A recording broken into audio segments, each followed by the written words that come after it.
Well, I hate to be the bearer of bad news, but Kilmar Abrego Garcia already had his chance at due process 17 times with 17 different judges. Some of those judges, in fact, he got to go see 2 different times, costing Maryland taxpayers $5 million in legal fees that he didn't pay for.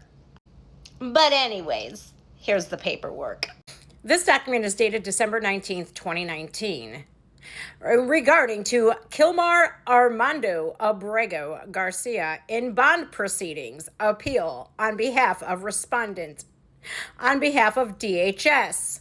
It kind of looks like due process to me. I mean, I'm just saying. This one here, dated April 29th, 2019.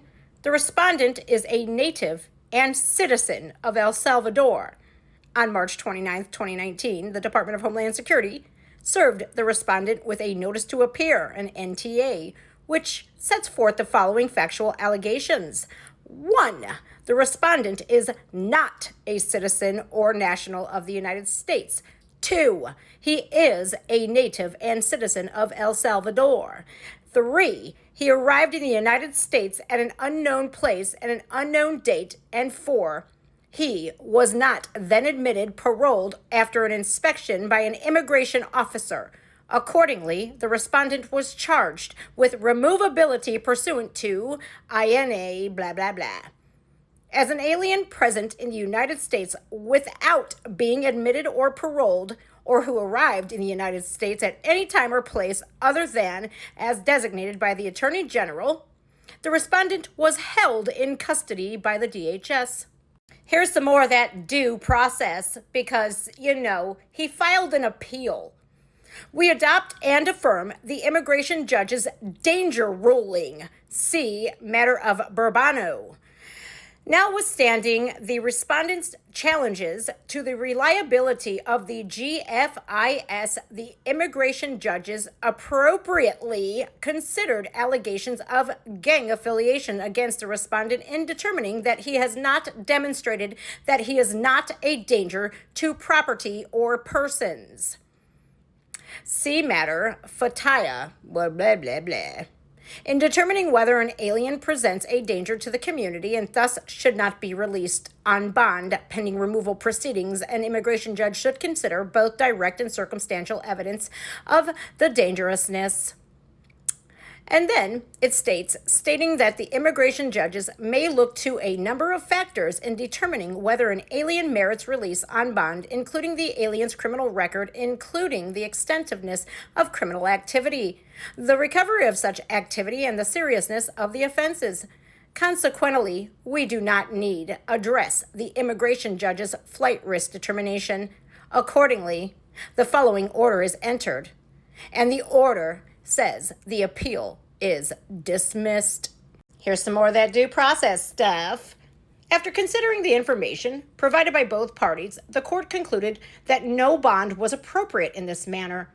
The court first reasoned that the respondent failed to meet his burden of demonstrating that his release from custody would not pose a danger to others, as the evidence shows that he is a verified member of MS-13. And some more cases here, blah, blah, blah.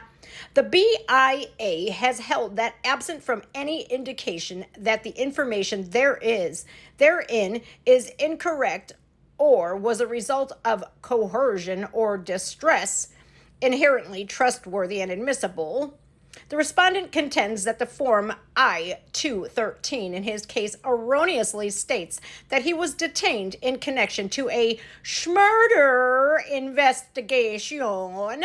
He also claims that the I-213 internally contradicts itself as to whether the respondent fears returning to El Salvador.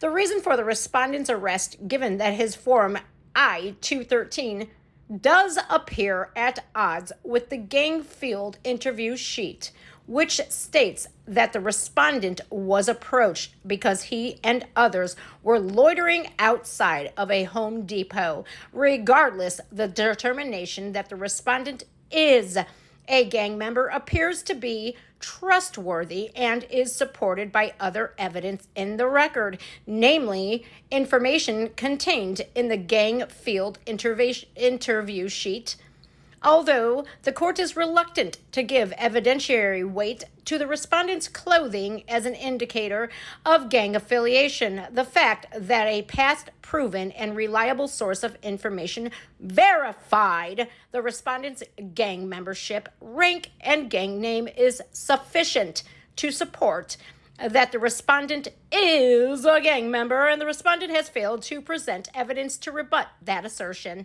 You know, I would say that he was given a lot more due process than most Americans. You don't say anything about Americans when they're separated from their families when they go to jail or prison. I mean, I'm just saying.